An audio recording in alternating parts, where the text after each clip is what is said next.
folks. Thank you all who are joining us this evening. I'd like to start off all my evening programs by saying that thank you for allowing us to stand in between you and your dinner. Or maybe you're having dinner right now, to which I will say thank you for having us over to dinner tonight. This is our first ever virtual interfaith experience. A couple of weeks ago, we had our first event with community leaders who use faith as a way to govern their community work. So tonight we've convened a wonderful array of faith leaders from across the Triad to talk about ways that the awakening to systemic racism across our nation and in our communities is having on how they show up in their roles, how they're addressing systemic racism within their membership and their congregations, and challenges they may be facing, and what they believe it'll take for us to come together and heal as a community. So for years, NCCJ, the organization I represent, I'm Michael Robinson, hello, has worked to bring folks from differing perspectives together to build community and celebrate their similarities and differences through events like these, and our Citation Award Dinner, which highlights community leaders across the Triad that have worked to make our community a more inclusive place for over 70 years, and our flagship youth leadership program, Anytown, which has helped shape young leaders in the Triad for over 30 years. Many of the folks who are joining us today are probably most familiar with NCCJ as a human relations organization that works across a variety of identity dimensions to build awareness and provide spaces for folks to learn from one another, sharing their experiences in order to foster more intentionally inclusive schools, workplaces, and communities. But back before NCCJ focused its work on the various intersections of identity and the disparate experiences of individuals as a result, it was primarily an interfaith organization known as the National Conference of Christians and Jews. Now, while the work was primarily faith-based, the early mission of NCCJ still holds true to the values that we hold today, which are to build compassionate and just communities free of bias, bigotry, and racism, and where justice shall become the standard for human relationships. So tonight, in keeping with that well-established tradition of NCCJ being a convener of folks from different perspectives, coming together to discuss how they are working toward creating a more perfect union, we've gathered, as I said, a group of faith leaders from across the Triad to help us think more deeply about how we all can work towards forming a community where we all feel accepted, respected, and valued for who we are. With us tonight, I'm Nyla Faizi, who is the Associate Chaplain for Muslim Life at Wake Forest University. You want to wave, Nyla? Say hi to the people. We have Rabbi Fred Guttman, Temple Emanuel here in Greensboro. Alan Sherouse, the Senior Pastor at First Baptist Church in Greensboro. Say hey, Alan. Wave. We have Bishop Adrian Starks of World Victory International Christian Center. His wife, Pastor Shandy Starks, cannot be with us this evening. We hold her in high regard. And we have Reverend Dr. Frank Thomas of Mount Zion Baptist Church in High Point. Everybody wave. And you can learn more about these folks. We are putting some links in the chat to each of their bios. They're long, they have lots and lots that they've done in the world and in the community. So also joining me this evening to co-facilitate this conversation is my friend, Reverend Sam Perkins, who is the pastor of formation at Westminster Presbyterian Church. Say hi, Sam. Sam just took the second dose of the vaccine. So Sam is, it's hitting him. He could tell, he got his cardigan on. I got mine on too. You know what I'm saying? You got to be cozy tonight. Because this is just we're having a conversation tonight. Before we begin our conversation, I'd like to acknowledge the presence of those that came before us and those that still remain Many of us are joining this call from the ancestral lands of the Kiawe, Eno, and Sispaha Native tribes, and an area that was home to various bands of the Saponi people. If you're in North Carolina, this is where we are sitting right now. If you're in other parts of the country, perhaps, you think about the folks that once called or maybe still call where you are positioned tonight home. This land in many cases was stolen through forced evacuation and genocide, or usurped through broken treaties. And it's important for us to acknowledge the place that these people have in this national and regional narrative around equity and inclusion, because the fight for social justice and equity started well before our nation even had a name. And it's not a story that's in black and white, it's in full color. And something that impacts us all, no matter our race or creed, in the land of the free and the home of the brave. So I'd like us to just take a moment of silence to just honor our ancestors, the folks who have been a part of these types of conversations for well before we even were thought of, but still impact the conversations that we're having today.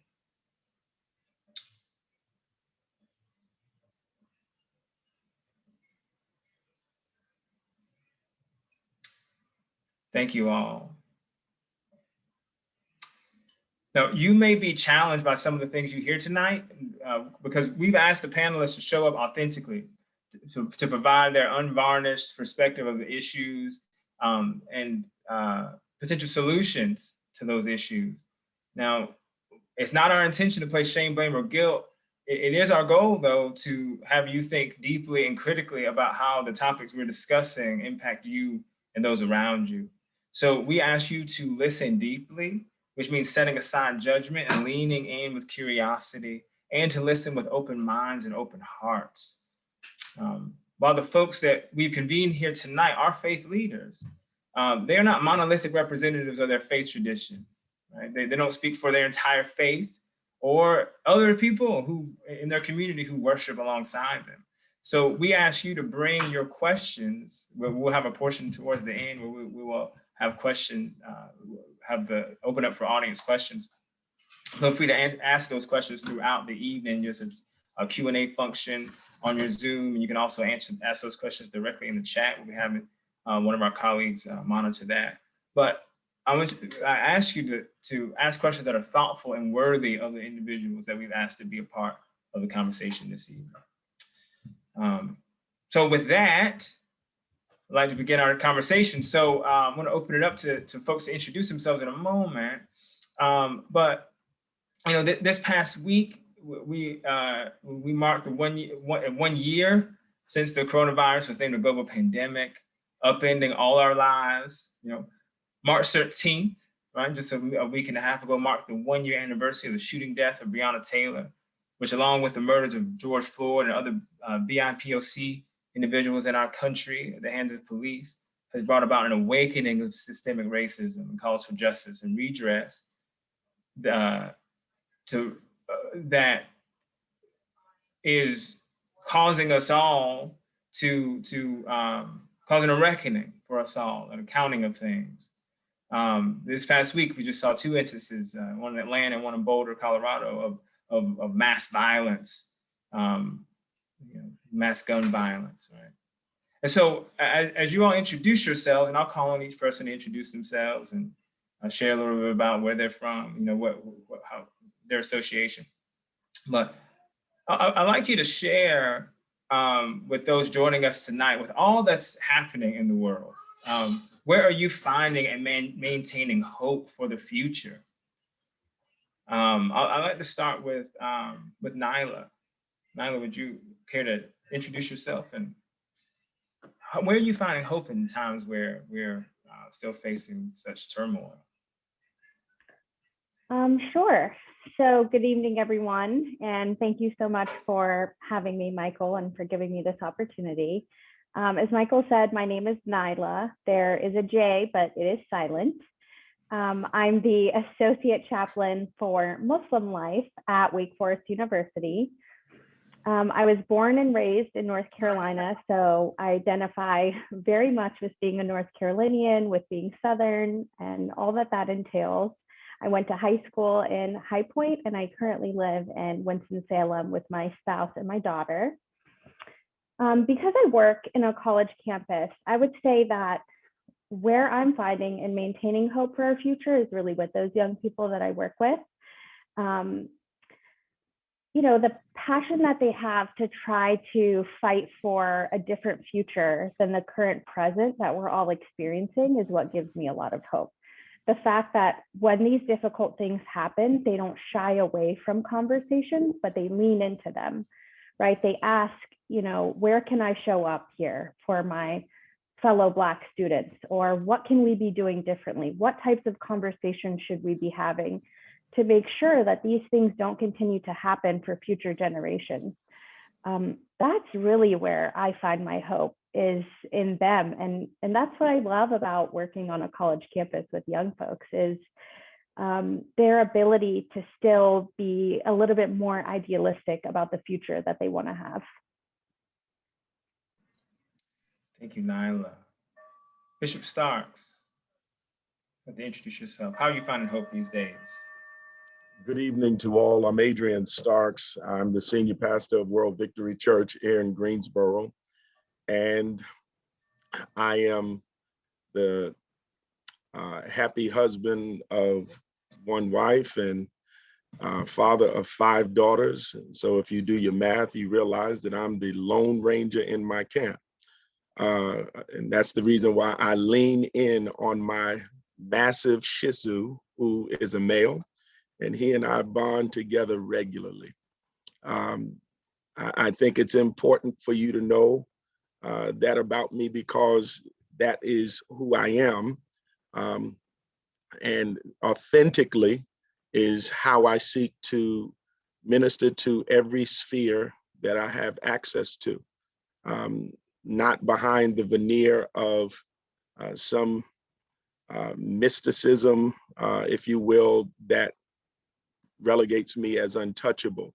All of the troubles and the woes that our world is manifesting are real to me.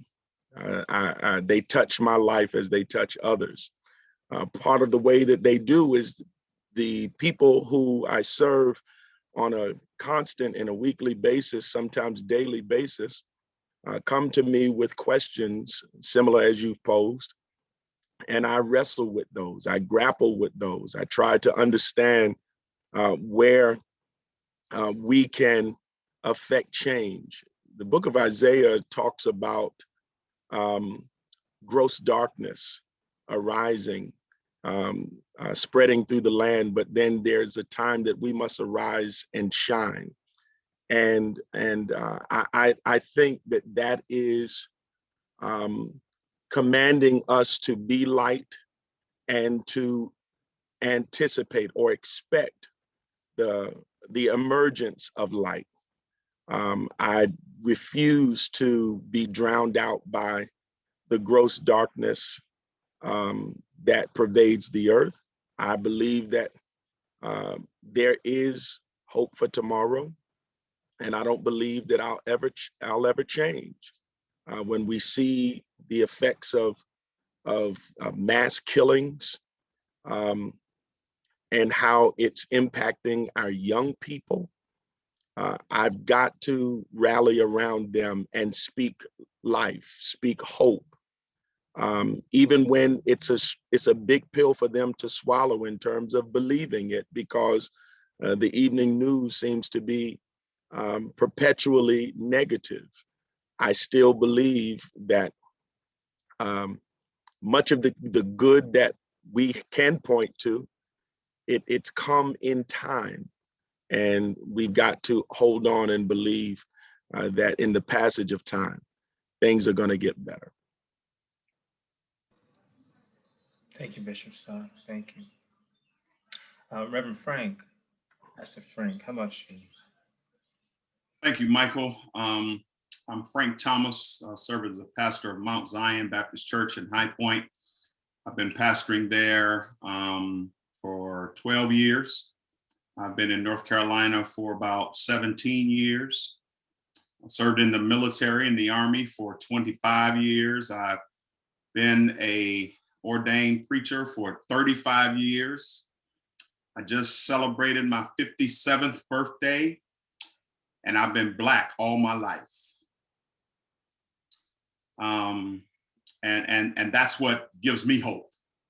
Even with all that has gone on in the past several years, I can say, having grown up in Detroit, Michigan, this is not a new phenomenon. But social media and cell phones and immediate access is why it's so prevalent to some people now. I grew up in Detroit, Michigan in the 60s. So this is not new to me. But I draw my hope from my faith. I draw my hope from my life experiences. And you've heard this said before, that does not kill you will make you stronger. Unfortunately, I am stronger than I ever wanted to be, having had to deal with both personally and in the media, dealing with a lot of the things that I've had to see, witness, and experience. It saddens me, but like Bishop Stark, what gives me hope is preaching on Sunday morning. And what I preach is Jesus Christ and Him crucified, and knowing that He is the Savior of the world. And I just pray that others will just open their eyes and their heart to share that hope. For this is not a hopeless situation, because those of us who believe have hope. and I believe there are more of us than those who don't. And that's what gives me hope, my faith and my life experiences. Thank you very much. Rabbi Guttman, welcome. Hi, it's nice to be part of this program, and thank you, NCCJ and Michael Robinson, for inviting me. My name is Fred Guttman. I've been a rabbi now for 42 years. I've been in Greensboro. This is the 26th year. I really did grow up in the 60s, Frank, because I'm 12 years older than you. Okay, I really did grow up in the 60s and the Vietnam era. And for me, a lot of my activism was around that, and also the struggle to get Soviet Jews out of the Soviet Union. I've lived in a variety of places, including Israel and the Middle East. As of 98 days from today, I'm retiring. I'll be 69 years old, and handing over the reins of the congregation to my colleague and friend, Rabbi Andy Corin, who's also a very, very talented rabbi.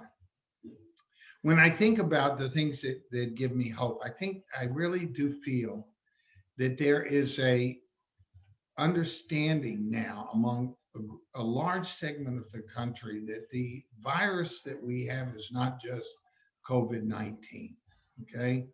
But we have a virus that is a virus of hate, and it is directed, and it's not only one manifestation of this systemic racism, and I'm not denying that's its importance, but it's directed towards so many people. I mean, I have a kid in our congregation whose mother is Asian, and who just was really blown away by the shootings and felt very insecure for the first time in his life. This kid is going to have a bar mitzvah. I wrote an article about it, and how he changed his speech and said what this meant to him. We know that the hate crimes against Muslims, African Americans, Jews, gays, and others have gone up precipitously and significantly in the past 4 years. So what gives me hope is not only, as Reverend Thomas said, based on our faith, because I really feel that a Jew that is not an optimist is not a realist, given all that we've been through. But I think the thing that really gives me the greatest amount of hope is the realization that people are beginning to wake up, that we have two viruses that are infecting us.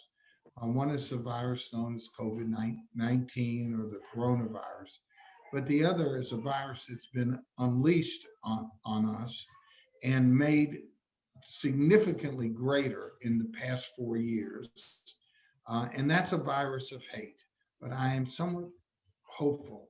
That with the recognition that we have a problem, with the recognition that we have two viruses, perhaps we will reach deep inside ourselves as individuals in a community and address both of those viruses and create more of a community based on love and peace, compassion, and justice. So that's what gives me hope.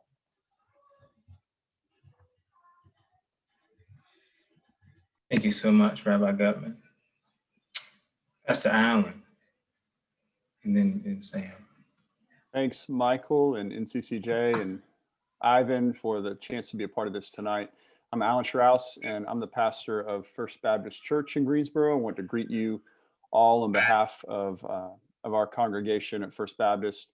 I am, however, tonight tucked away in a corner of the home that I share with my spouse, Jenny, with our 4 kids and with our 90-pound COVID Labrador puppy. So one of those beings is undoubtedly going to bound through that door at some point, but I've stopped apologizing for that because we all are living integrated lives right now.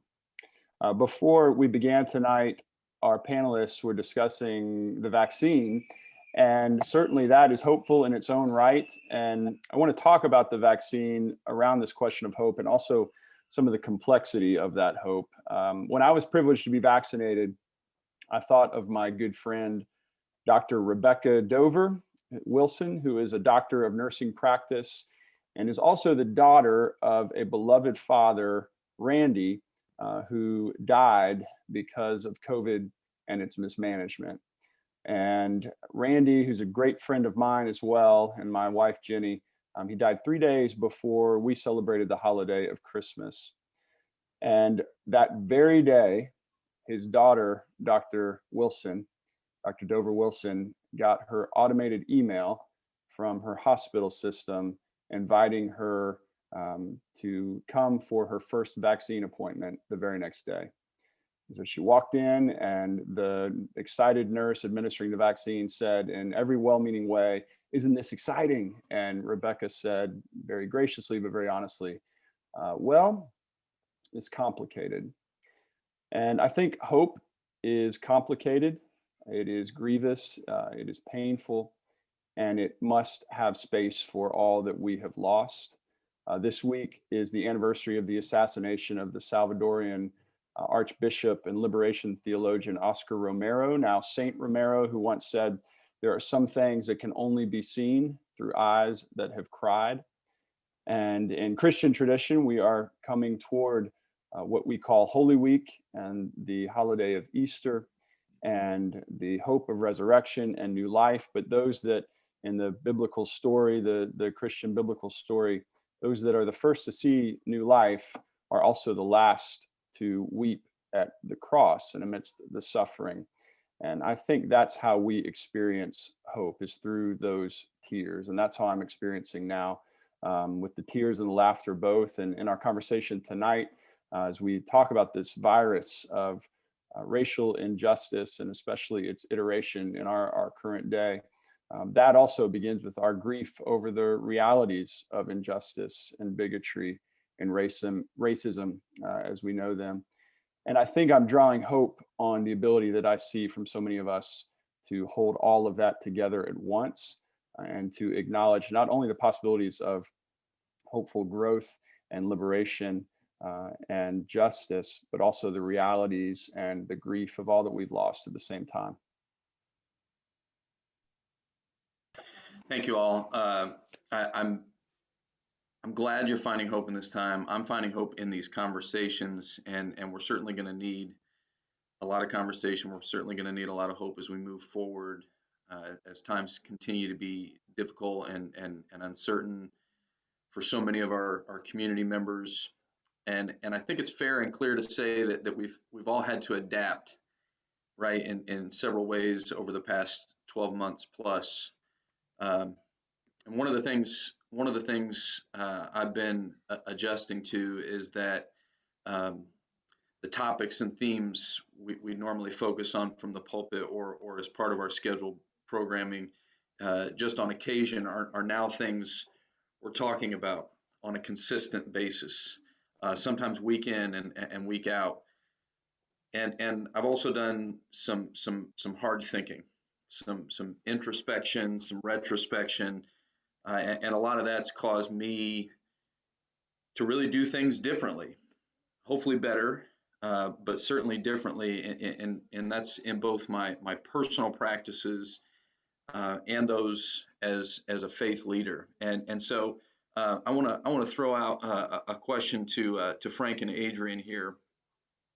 How, for you, how have the events of the past year and then some, specifically related to the awakening to systemic racism, how have these things impacted how you show up in the work? So how have you been impacted personally? What have you been doing differently? How has this impacted your messages, how you approach it all? How has your congregation maybe been impacted? How have y'all addressed issues related to systemic racism within these spheres? You want to go first, Frank?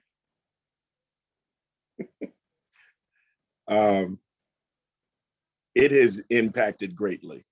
I am often feeling as though I'm on, like John on the island of Patmos, without a boat and without an oar, because the issues are so complex and so compounded. And for example, one of the things that has continually come up from the congregation, from the pews, is why are more clergy not speaking up about the blatant racist behaviors, the manifestations of hatred? Questions are emerging like, isn't this diametrically opposed to the teachings of Christ and the teachings of love? Why is this being fostered? And to be honest with you, it is the Gen Z and beyond that are very well able to hit you with questions right between the eyes that sometimes I just feel so ill-equipped to respond to, because it's in your face. Dr. Thomas just made reference to social media and how information is being disseminated so quickly and so undeniably, and yet in the midst of the video age, we still have denial. We still have this resolve to deny that this is wrong. If you don't want to call it racist, can you at least call it wrong?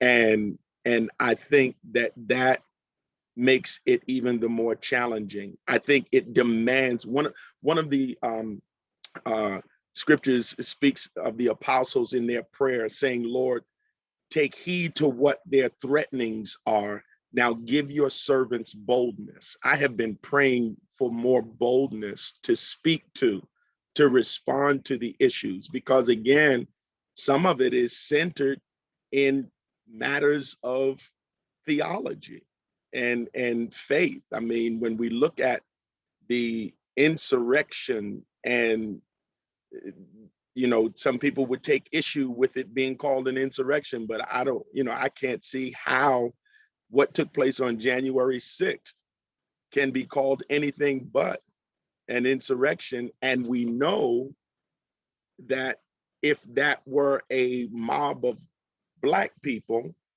that the same care and caution and patience that was demonstrated would not have been, it would not have happened. It wouldn't have been.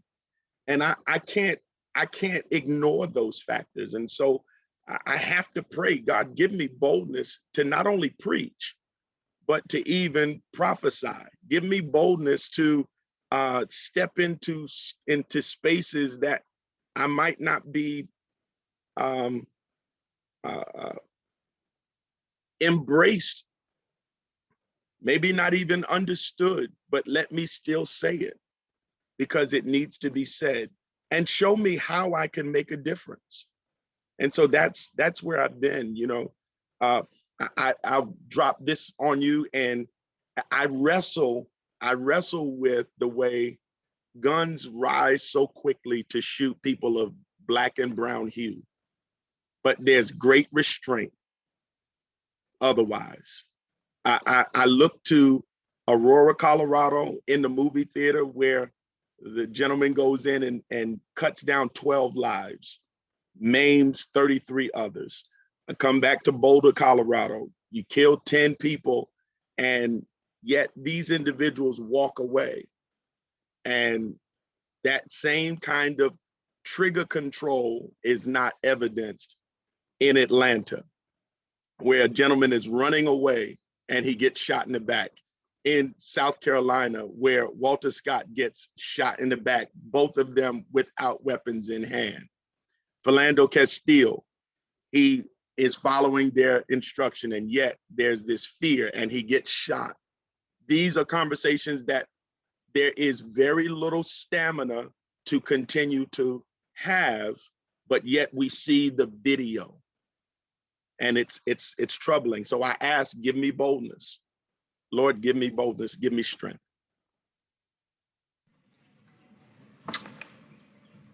Thank you, Sam. One way I've dealt with it is many of my brothers, Caucasian brothers, have called and checked on me. Frank, I know this is a tough time for you, and I just wanted to call and let you know that I'm praying for you, I'm supporting you. And you mentioned something, about talking about, preaching.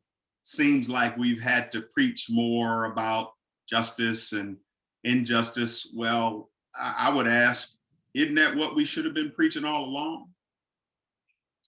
So my message hasn't changed much. My message hasn't changed much. However, I have to caution myself and be careful.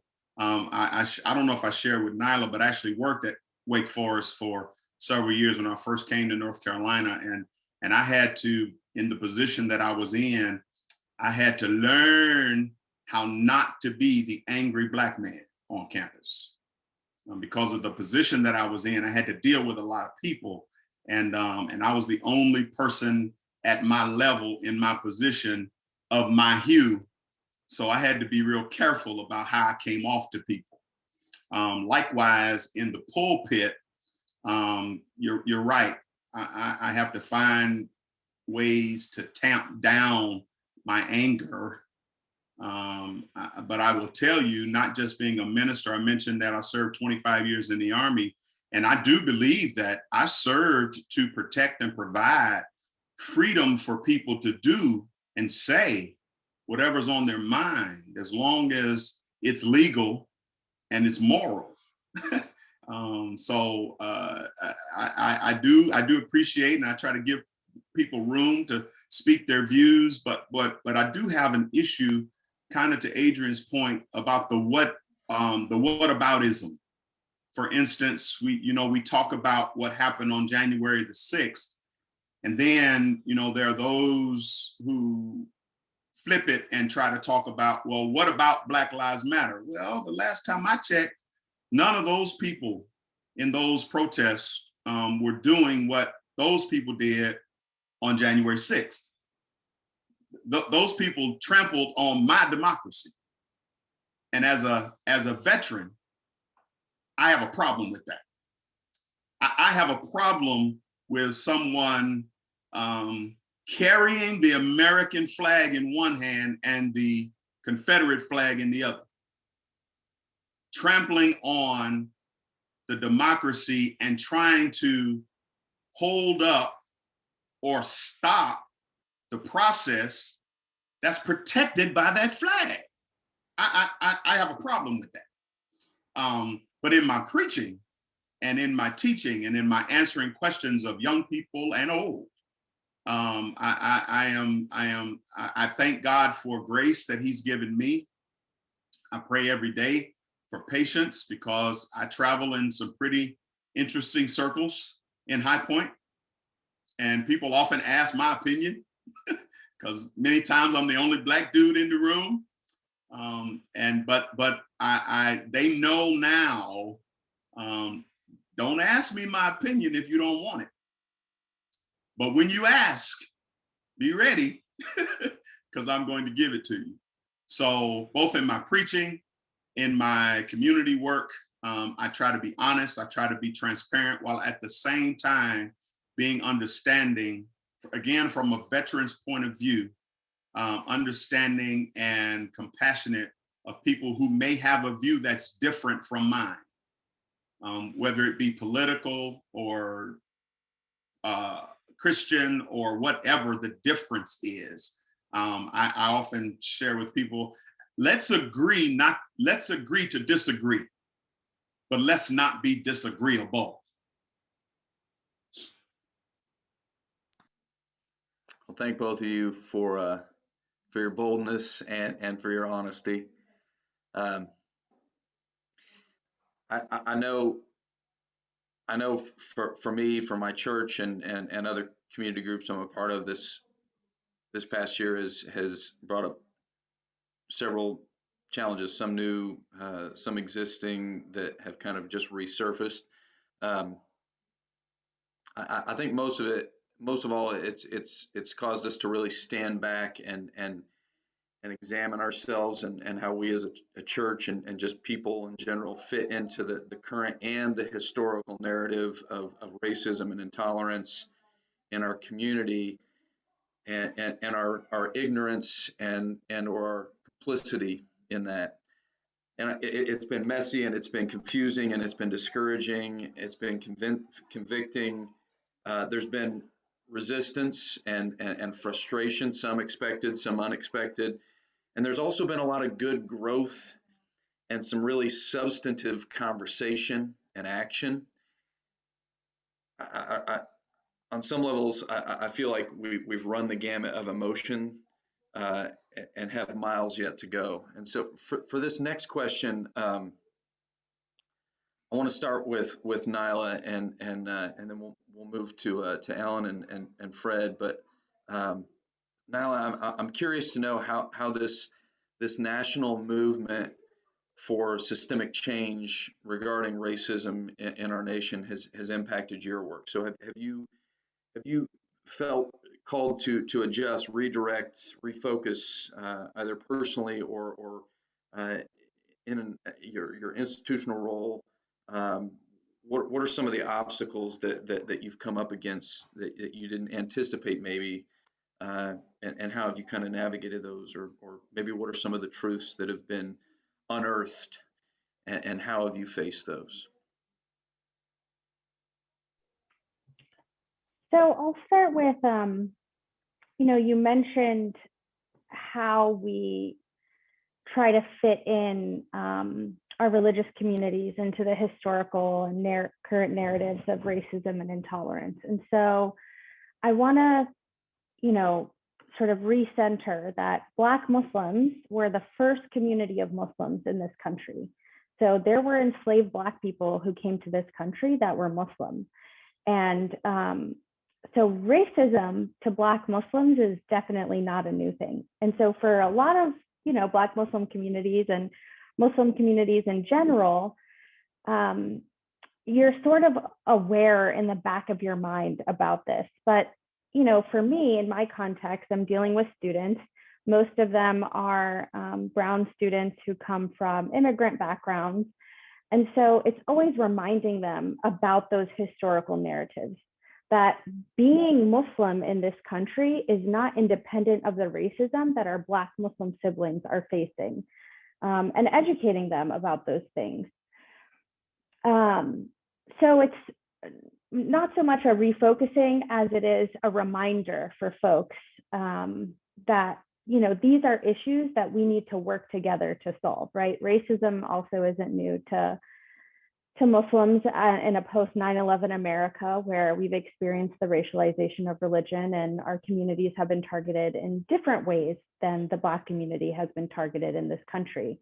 But it's important for non-Black Muslims to recognize the ways in which it's important for them to relate to and then fight for the rights of their Black Muslim siblings as well. And so for those of us who were maybe born and raised in this country, it's been conversations at home with our parents, right? To talk about how the Islamophobia that you faced is connected to the racism that Black people face in this country too, and that we all need to work together for the rights of one another.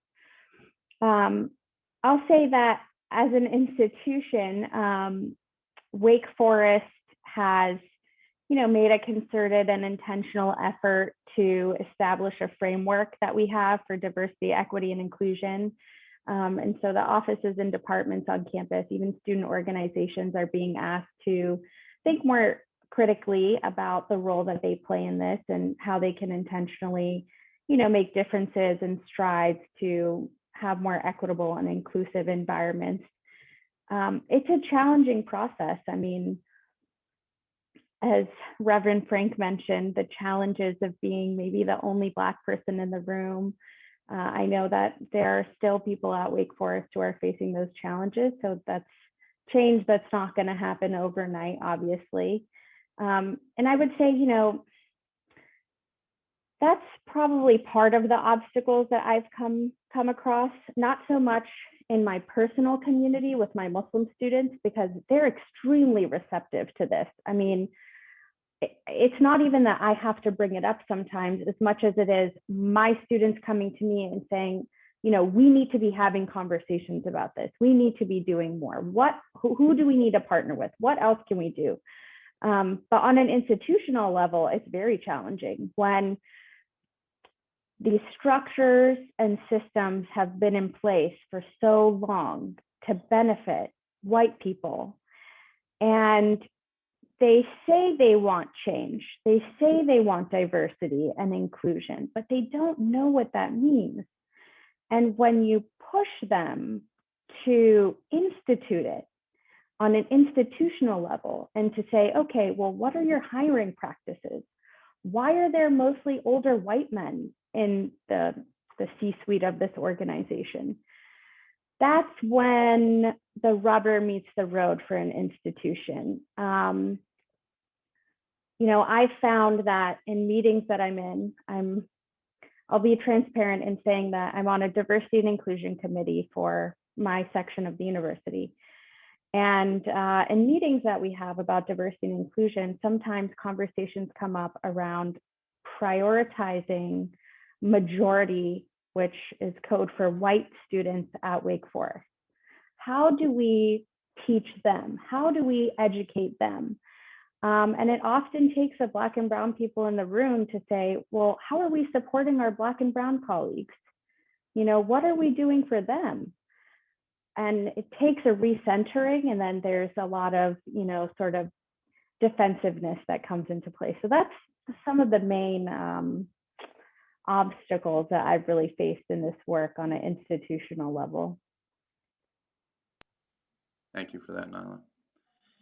Al.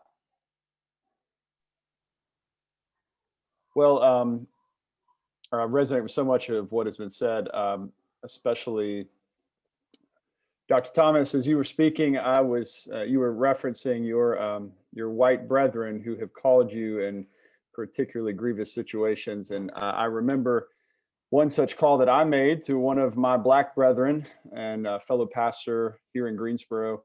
a wonderful leader in our community, Reverend Dr. Daryl Aaron.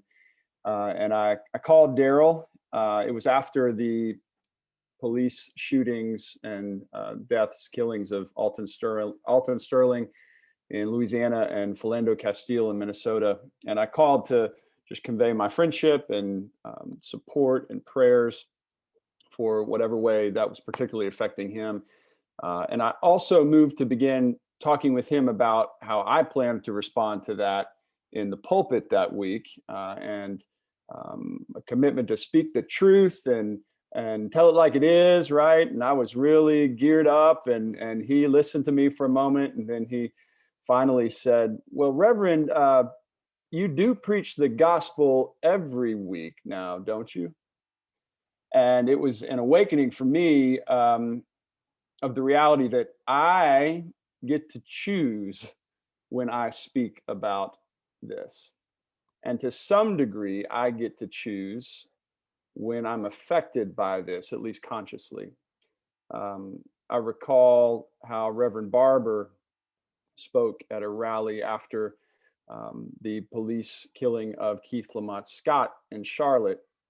And I remember him saying to activists who may be outside of Charlotte and preachers and others saying, look, we don't need anybody to helicopter in here because we have folks who have been doing this work. And that image of helicoptering in became for me kind of a confession, a reckoning with what my ministry can sometimes so often have been around these questions of racial injustice and white supremacy, that even the decision of whether or not to preach or to acknowledge or to name or to confront is such an example of privilege. And so I think I have, to your question, Sam, had a renewed commitment to preach justice always, to make sure that it's not situational or occasional or dropping in on a given moment, because this is a chronic injustice, not simply situational.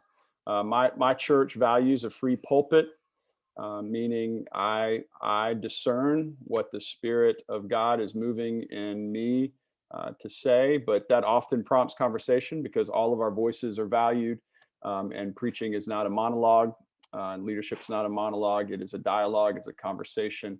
And so we have had plenty of conversation over all of the years that I have been here. I think maybe among the obstacles you asked about, one of the more surprising ones has been that resistance often comes from people who already feel awake and feel that they have been involved in struggles for justice and that they have come a long way already. And I think that would include me as well, that I have to recognize the times when there has been that resistance in myself. I would say the specific resistance that I notice in my context is when white supremacy specifically is named. And I think that's because that's more specific than racism or even racial justice, which can be more benign categories. And it also asks us to reckon with the fact that this virus of white supremacy is so intertwined in the complex history of this country. And so I have hoped that in my ministry, in these, especially in this recent awakening, but even in years leading up to it, has moved from merely confessing to something more, to action, from merely being a well-intentioned ally to being an accomplice in work of substantive and institutional change. And I'm grateful for the ways that I have seen others in our congregation lead in that alongside of me. And that's been one of the great gifts of this last year. Thanks, Alan. Rabbi Guttman, you have 10 seconds to respond. Just kidding. I want to ask you just to repeat the question. You sure can ask that. Especially if I only have 10 seconds. Yeah, right. No, I just kind of the same question. I mean, how was this kind of this awakening to the racism that has existed for so long, but this recent awakening, how has this kind of all impacted you personally and the work that you do, and maybe how has it unearthed some hard truths for you or those you minister to and with, and how have you faced those? Okay. So I don't think, I'm not sure that the word awakening is the right word to use with Jews on this. I really don't.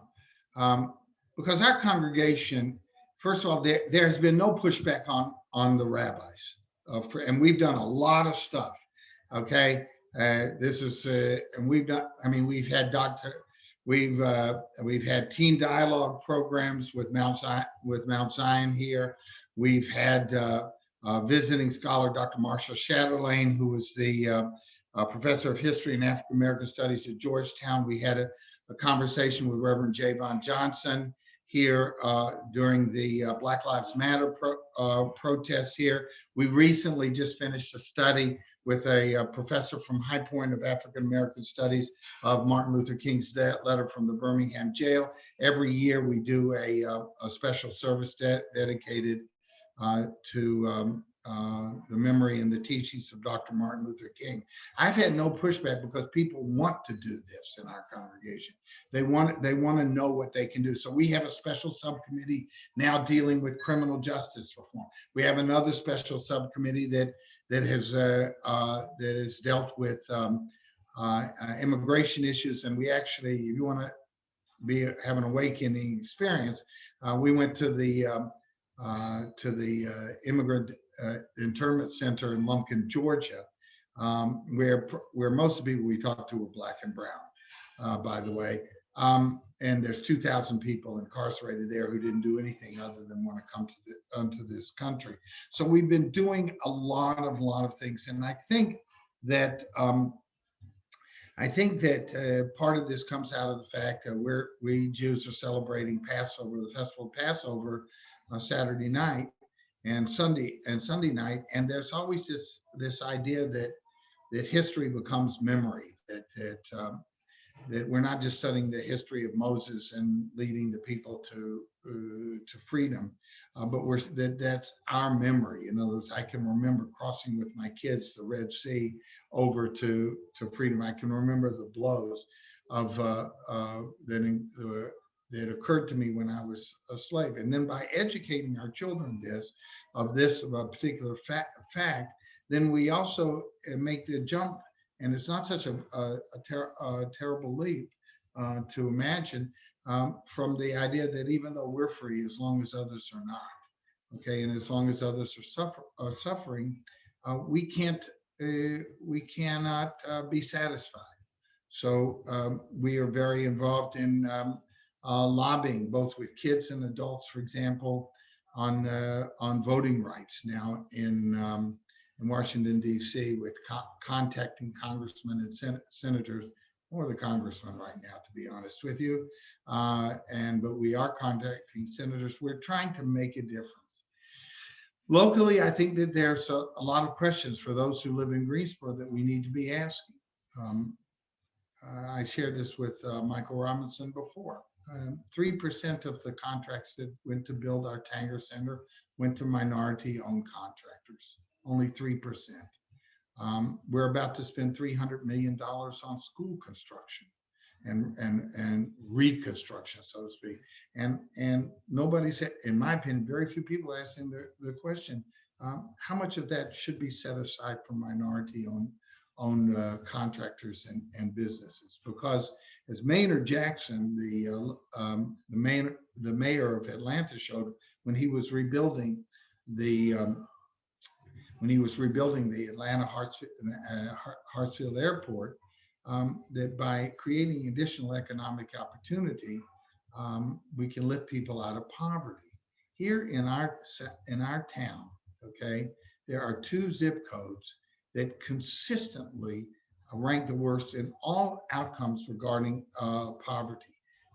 The inability to buy groceries, the inability to have good health care, the lack of economic opportunity, as well as lately the inability to get the shots that they needed to combat the virus. So I would say in our congregation, we are already at the place of wanting to be, considering ourselves to be allies and working on very specific things that we can do to kind of change the situation. and we're not afraid to ask the the difficult questions. And again, I think it's because, look, that's who we are as Jews. On the eve of the Warsaw Ghetto Revolt in 1943, when the Nazis were about to attack the ghetto for the last time, that happened to be the eve of Passover. And we know from some of the survivors that people had a Passover meal that night when they were facing death the next day. They didn't drink wine. They made, quote, wine, unquote, out of beet juice. And I think that just goes to who we are. When the time came to fight against Amendment 1 and HB 2, our congregation not only said, go do it, rabbis, and not only said, people should go do it, but also for a rarity in its history, passed resolutions against those two hateful things and amendments to the Constitution and bills, whatever. So I think we're there, and I think we're just waiting for, we're doing a lot of stuff and we're calling people, but I think we're also open for outreach to say, we need your help on this, and come join us. One last thing, the thing that's been the most difficult to me is that when all of this was going on, because I was scared to death, to be honest with you, at the time that I would die of COVID, I wasn't out on the street marching with those folks, because my whole life I had been, was Moral Monday movement or whatever. And now, COVID put a stop to that, but I'm hoping, but it hasn't put a stop to the idea that I can do it in the future, or my desire to be in some way or another a pursuer of justice. Thank you. Sorry I talked so long. Oh, no, I appreciate that. I appreciate everybody's insights. The eco-philosopher and Buddhist scholar Joanna Macy says that we're entering what we would call a bardo, right, which is a space without a map. In that, as many folks have mentioned, we haven't not been here before, as I mentioned in the beginning of the talk tonight, we are the continuation of a long struggle for many people. We are having a conversation on the standing on dead bodies, as a great friend of mine would say.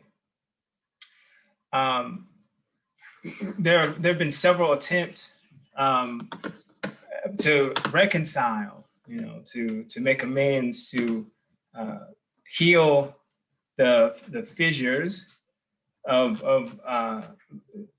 that have been created within the faith community, particularly the Christian faith community, during our overtly racist past, right? And I think some people would say that it maybe went underground a little bit, but it's still very much real and alive.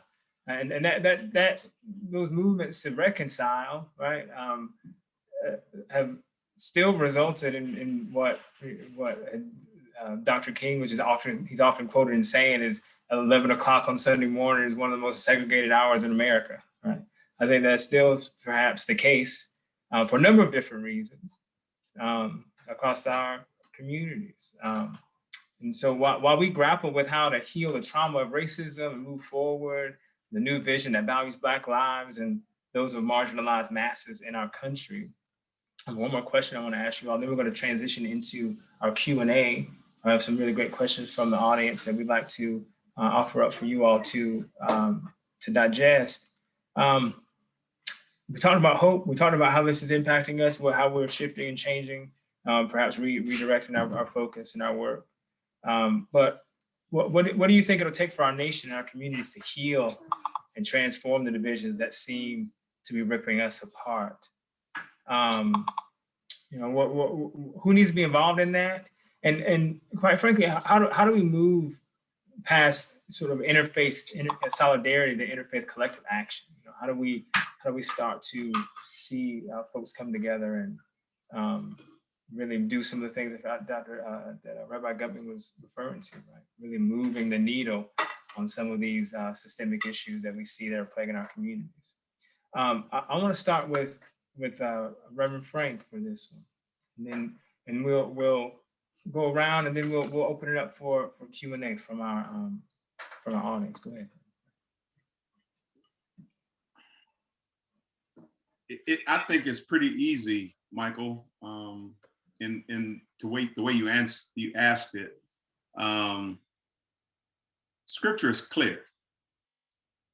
If my people, who are called by my name, would humble themselves and pray, seek my face, and turn from their wicked ways, then will I hear from heaven, forgive their sins, and heal their land. You're asking how do we heal our land?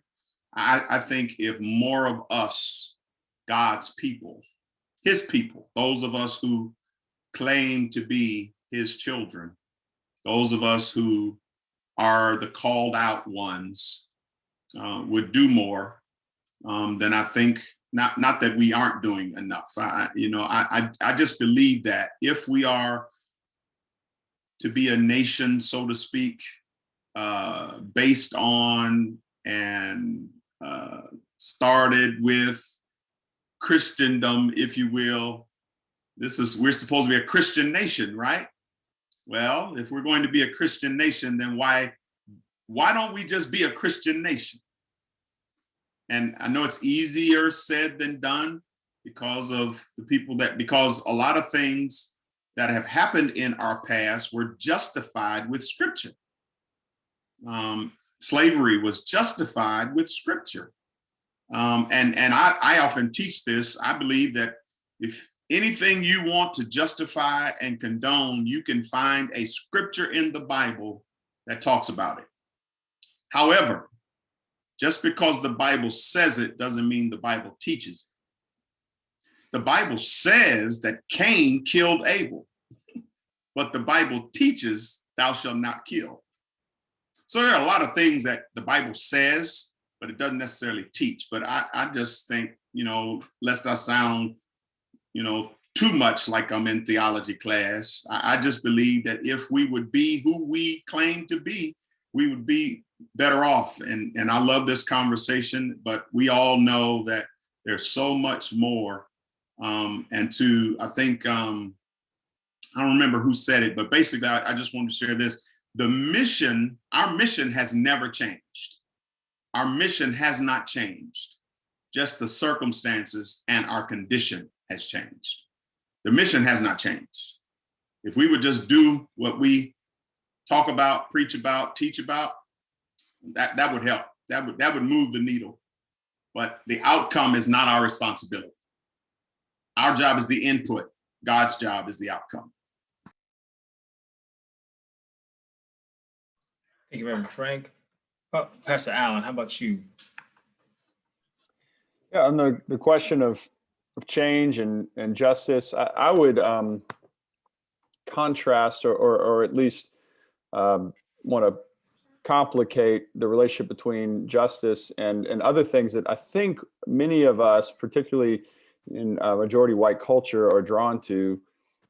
Healing, unity, reconciliation, even diversity. These can all be substitutes for justice because they fool people of power and privilege into thinking that all is now fine, when sometimes all that has happened is that people in a minority position have assimilated to the dominant majority white culture. And so I think sometimes in religious community, we talk about building relationships, or again, the value of reconciliation, as though that's all that is needed. And we end up with Black friends or Black colleagues or Black neighbors, Black faculty members, Black staff, and we don't yet have justice, because justice involves something substantive and material, economic. Kevin Cosby is someone I often think about on this point. He's a teacher of mine, a pastor of St. Stephen Church, which is the largest predominantly Black church in Kentucky. He's also the president of Simmons College, an HBCU there. And he talks about what it means to get to know Jesus, or in the vernacular of the Christian tradition, the revivalist Christian tradition, to quote, get saved. And he has said before, if you steal my car on Monday and you get saved on Tuesday and you still have my car on Wednesday, then what? You did not get saved on Tuesday. Because forgiveness, reconciliation, unity, this always has to be linked to the reality of justice. And I love what the theologian Walter Brueggemann has said about justice, which is that it means finding out what belongs to whom and doing the work to return it to them. And I believe that is economic, material, substantive, and must be much more than simply relational. So that's the work that I believe we have to do, and I believe we can do it. We have wonderful institutional examples of that, and even movements within our country to do that at a larger level. Thank you very much. And for the sake of time, the rest of our panelists, I'm going to hear your thoughts too, but we want to keep them concise so that we can get to some of the great questions that we have in the chat. I want to go to Bishop Starks next, then Nyla, then we'll wrap up with Fred. Go ahead. Thank you, Michael. I agree.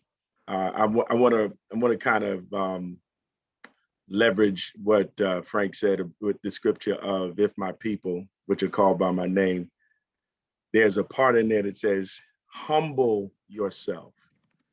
And the absence of the humility will always stand in the way of the reconciling and the correcting of the wrongs that have been levied. And unfortunately, as long as we continue to want to remain in a non-humble status, the work that needs to be done will be obstructed.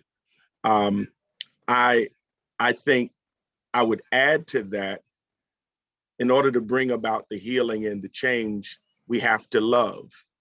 And notice the connection of humility with this. The scripture says, no greater love have this than a man lay down his life for his friend. So if in fact you want to grow in relationship with me, that means you want to become my friend, maybe even become my brother, then you need to be willing to humble yourself. To lay down one's life means to be willing to humble yourself. And I don't think that a lot of people have really come to terms with wanting to embrace that truth. Finally, I will say, although I could say a ton more on the matter, there's a parable that talks about a rich man asking, what must I do to obtain eternal life? And, you know, he goes down the list. I've not stolen, I've not committed murder, I've not committed adultery.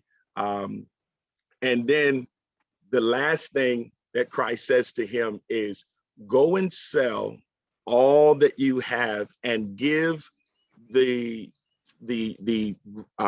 money to the poor.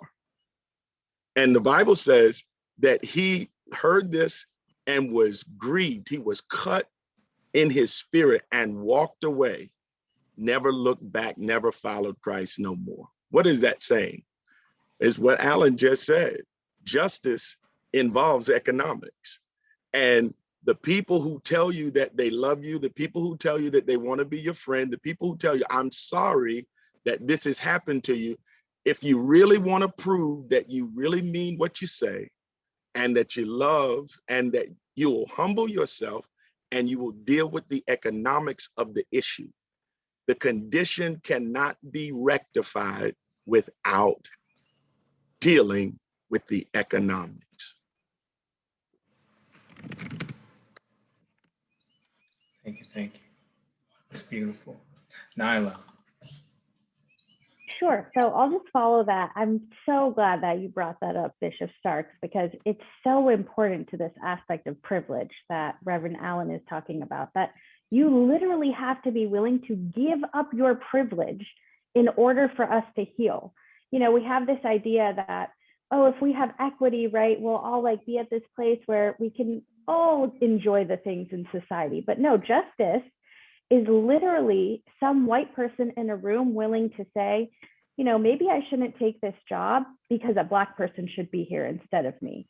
Or I need to be willing to give up my money and wealth in the cause of somebody else. And I just want to give a really short example of interfaith collective action, since that was the last part of the question, with relation to something that happened in Greensboro. I got to be part of helping to resettle a refugee family. And there was a church and a Turkish Muslim community who worked together to help resettle this Muslim refugee family. And so it's not just them being in solidarity, having dinner together. It's literally them being willing to raise money, give resources, put time into helping those people move. That's what the interfaith collective action looks like. Can I add this, Michael? Years ago, about maybe 2005, Fred, Temple Emanuel, Adrian, and our congregation, then it was Anderson Grove, until we became World Victory, which was the byproduct of merging a white congregation with a Black congregation. We worked together with Habitat for Humanity to build a house for an Islamic family. That's the kind of stuff that it's going to take, that we humble ourselves, put sweat equity, put money behind the healing and the building up of a people, regardless of their faith, but we focus on their humanity and we say, we will do this because this is what love looks like. And God is love. Beautiful. Thank you all so much. Rabbi Guttman. In 2014, I spent 2 days on a bus with John Lewis of blessed memory. Together, we visited Medgar Evers' house in Jackson, heard Murley, his widow, talk about what had happened that terrible day. Together, we walked across in Selma, the Edmund Pettus Bridge. I interviewed him. That interview is on YouTube, about a 5-minute interview of various things. But I mentioned that because of the fact that that was a profound experience on my life. And right now, I could talk in a lot of spiritual terms about all of us being created in the image of God, which I believe with all my heart and soul. But I think we're at a crossroads now. I think that we as people in clergy should be thundering from our pulpits about these voting rights acts. Okay, I don't care if you're Muslim, Christian, Buddhist, Jew, whatever, because this is where it is. The state of Georgia now wants to pass an act that you can't even give water to somebody who's waiting in line. And forget, Frank, souls to the polls, and forget everything else.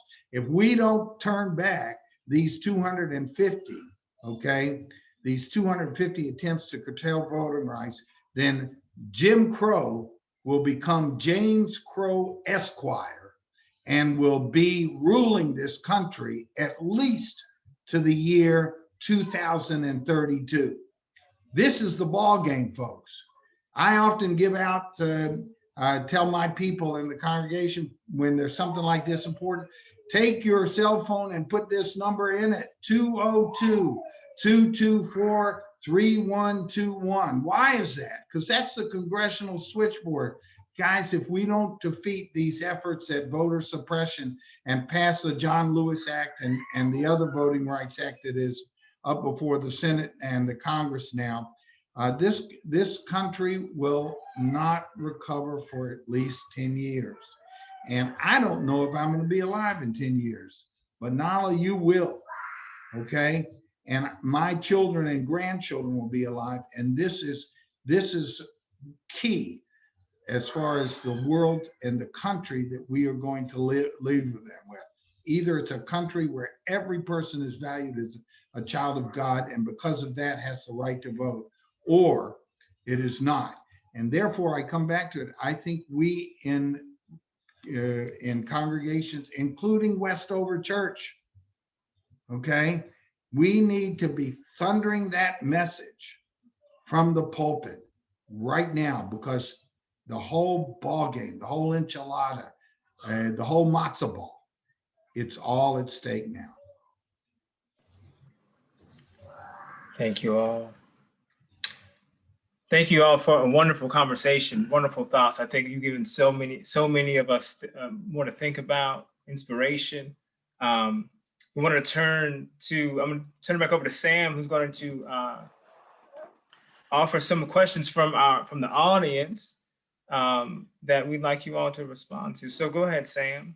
Yeah, so we got a few questions from people who are listening in here, and the first one is, I mean, we've all been in this moment, in this situation, probably time and time again.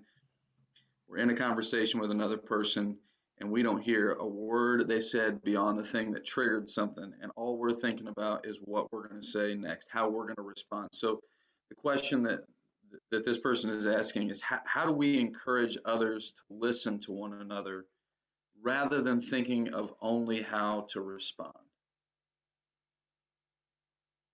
So if anybody feels compelled to jump off on that one.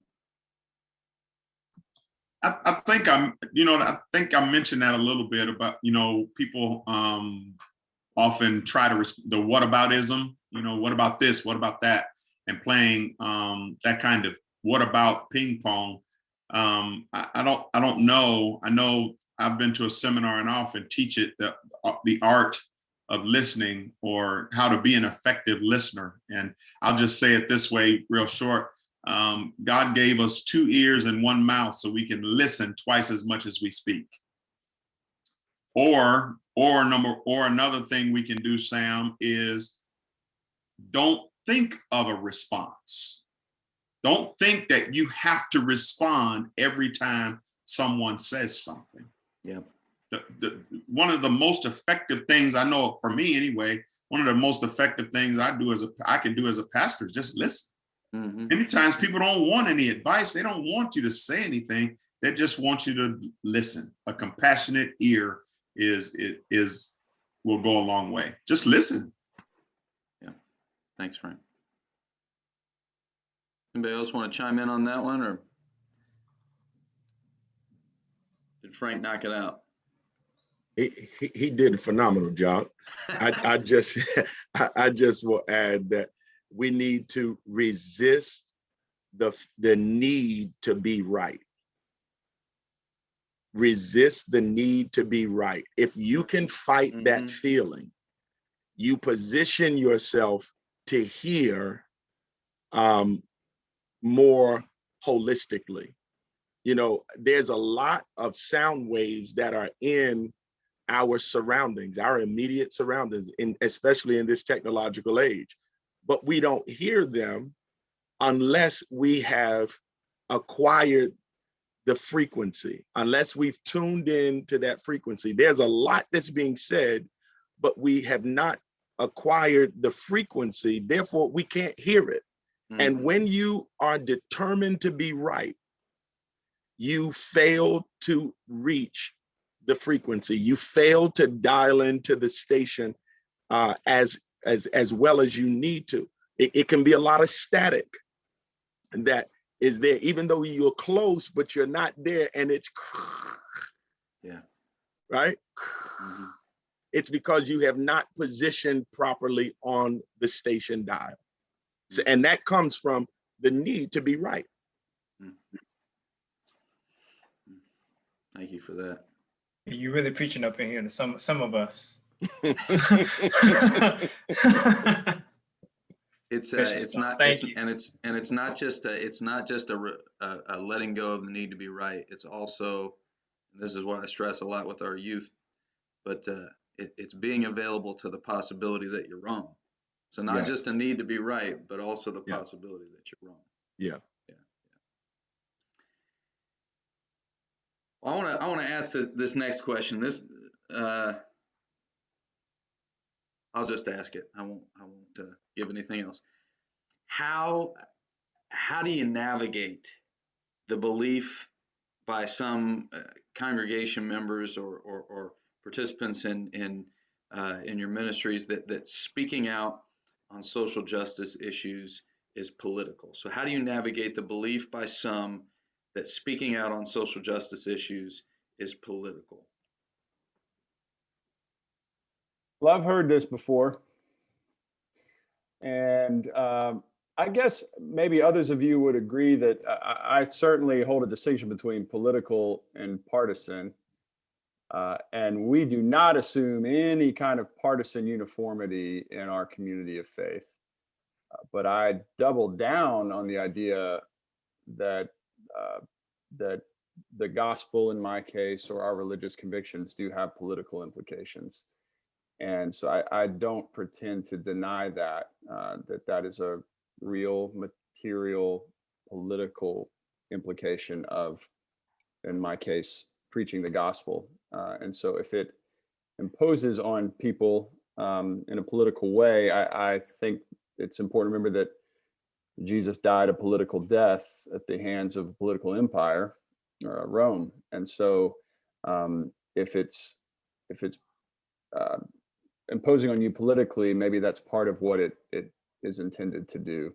Again, I draw a sharp distinction between that and partisan difference, and want to always respect that and make space for that.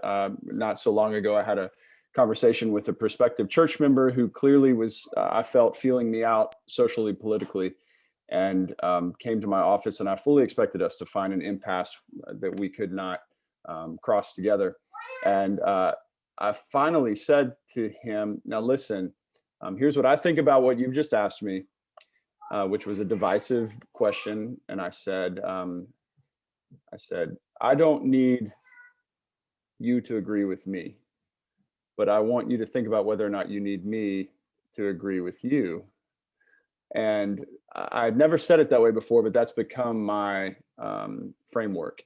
Is I always want to be a religious leader that makes space for people who disagree with me, but I also acknowledge there's some people who just want more uniformity in every camp and need their religious leader, their pastor, their rabbi, their imam to agree with them. And if that's the case, then you should find a place where that is true. But if it's not, we can serve and love and grow together. And he joined our church, and I'm glad he did. I'd like to, Nyla, were you going to say something? Well, I was just going to say my gut reaction to your question, Sam, is that it is political, because a lot of your social justice advocacy work is for people whose lives and identities have been politicized. And so if folks are uncomfortable with that, I would suggest that they maybe sit with trying to understand what that means. Right? For many of us that are in this panel, our identities are political. I know that when I show up as a Muslim person. So social justice work, it's political, but as Reverend Allen said, it doesn't necessarily have to be partisan. Yeah, thanks for that distinction. Can I add that I was invited to preach at a church, and I was prepped that the term social justice was not embraced at that particular church, then that I was not to use it. This was a majority Christian congregation. A majority Christian congregation. And I marveled. I was like, why did you feel the need to tell me that that is not a term that is accepted here? I said, did I tell you that I was going to preach about it? No. I said, did I give you the scripture that I was going to preach about? Yeah, but why did you feel the need? The answer is because most people believe social justice actually means racial justice. And if we're going to deal with social justice, it's going to inevitably touch politics or policies. And typically the people who are resistant to it don't necessarily want the policies to change. Because why? The policies are in their favor.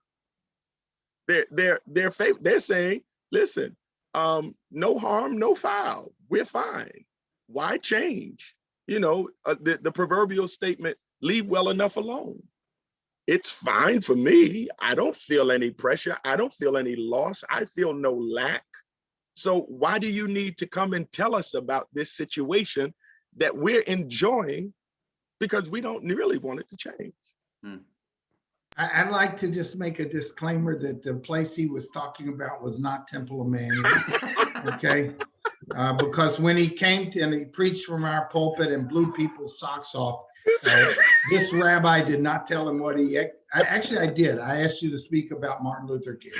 So, I was safe on that. But I would like to add just two practical things. Number one is I think it's important for faith-based institutions like ours to have a focus. I mean, I don't think unless you're gigantic that you can take more than 3, maybe 4 aspects of an issue and work on that and be effective. It's all over the place. Like in our congregation, I've given you, one of the two of the issues of criminal justice reform and immigration reform and helping new immigrants to Greensboro and Guilford County. But that's not just because of me. As a matter of fact, it's not.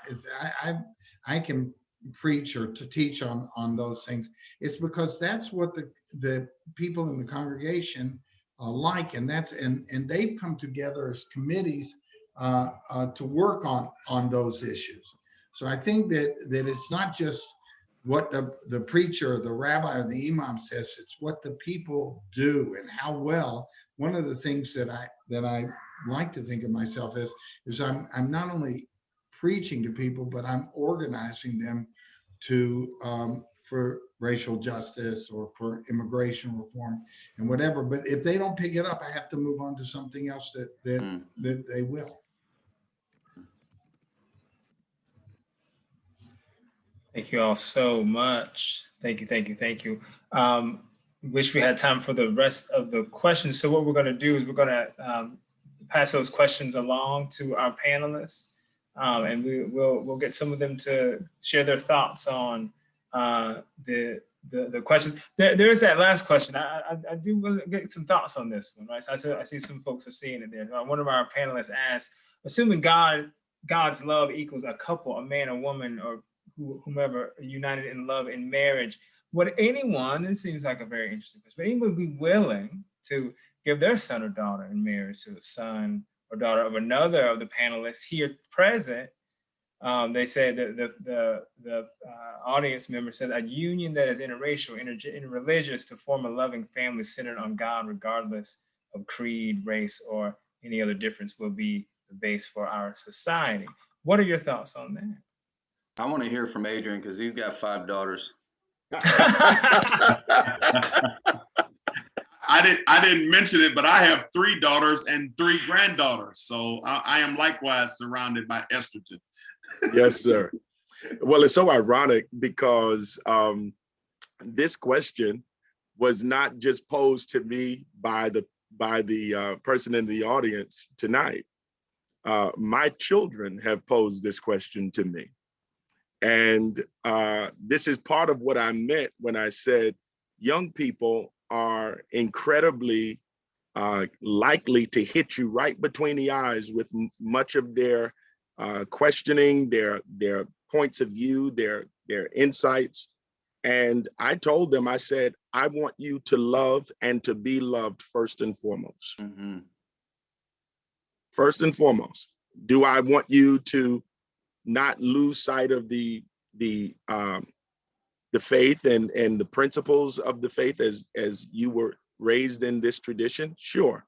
But first and foremost, I want you to love and to be loved.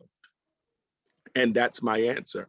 The truth of the matter is I can find that they are married very unhappily to a Christian man who is abusive, who is harsh, who's unresponsible, undisciplined, and that would cause me great pain.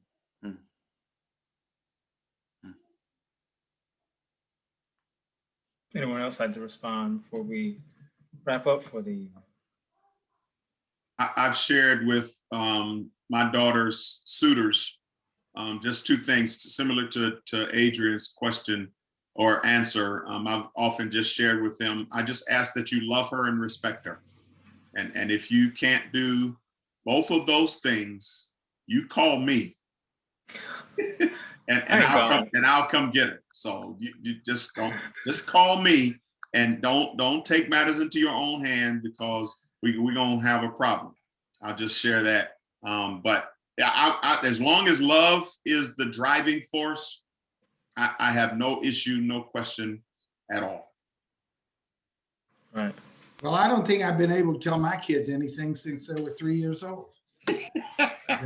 Yeah, that's what I'm feeling right now. But yeah, really, I mean, but as the oldest person on here, I can tell you that I'm sorry for what this is going to sound rather flippant, but when you get there, it won't. As far as I'm concerned, I want grandchildren. Okay, a promised grandchildren goes a long way with me.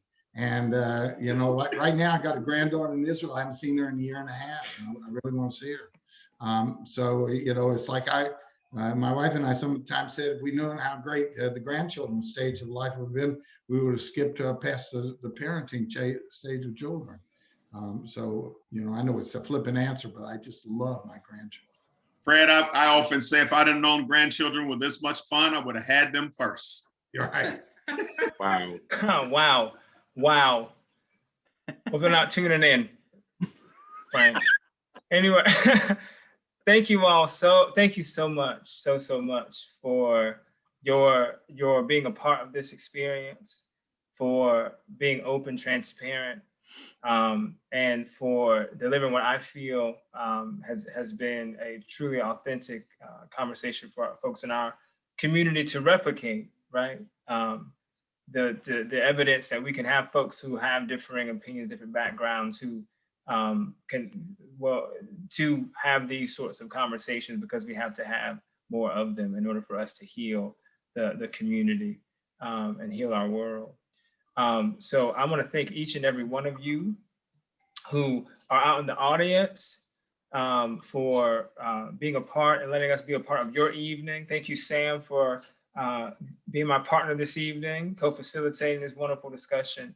Thank you, Rabbi Guttman, Reverend Sherouse, Bishop Starks, Nyla, and Reverend Frank Thomas. Thank you all so much for your time. And many blessings to you all as you part ways this evening. Thank you. Thank you, Michael. Thank you. It was a joy. Thank you all. Thank you. Thank Have you. a great evening, everyone. Thank you so much. Thank you. Bye-bye.